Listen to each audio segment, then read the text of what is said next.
Kryetari i Aleancës për Ardhmërinë e Kosovës, Ramush Haradinaj, tha se formimi i qeverisë duhet të pritet nga një marrëveshje mes LDK-s dhe PDK-s.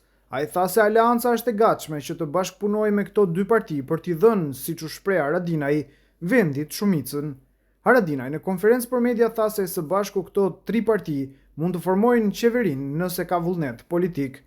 Për të pasur qeveri Kosova, tani duhet të presim edhe një marrëveshje mes LDK-s dhe PDK-s, për shkak se e dim që blokada kishte shkaktuar një vit nga kurti dhe vetvendosja, por po ashtu nuk kemi parë një gatishmëri të këtyre dy partive për një marrëveshje dhe për të thjeshtëzuar kush është kryeministri.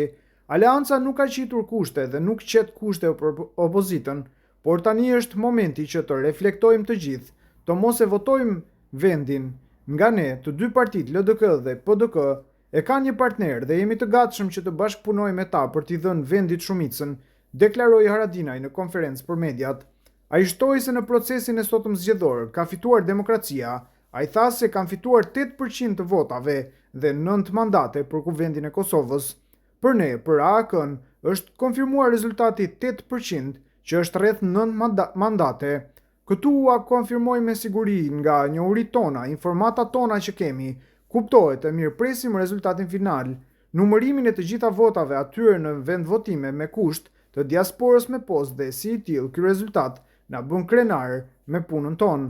E dini, jemi përballë një situate jo të lehtë, jemi ballafaquar me partit në shtet.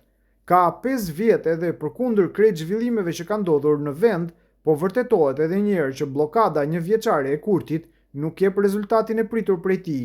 Pra ende jemi në një situatë afërsisht të njëjtë. E dim se po flitet për mundësinë e ndonjë rritje në numër të deputetëve, por kjo është një situatë pak a shumë e ngjashme si herën para kësaj.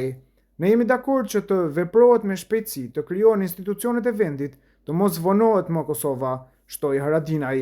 Në zgjedhjet e 28 dhjetorit, sipas të dhënave zyrtare të Komisionit Qendror të Zgjedhjeve deri në orën 19, kanë votuar 889.557 qytetarë nga gjithsej 1.999.000 votues në listë që përbën 44.99% pjesëmarrje.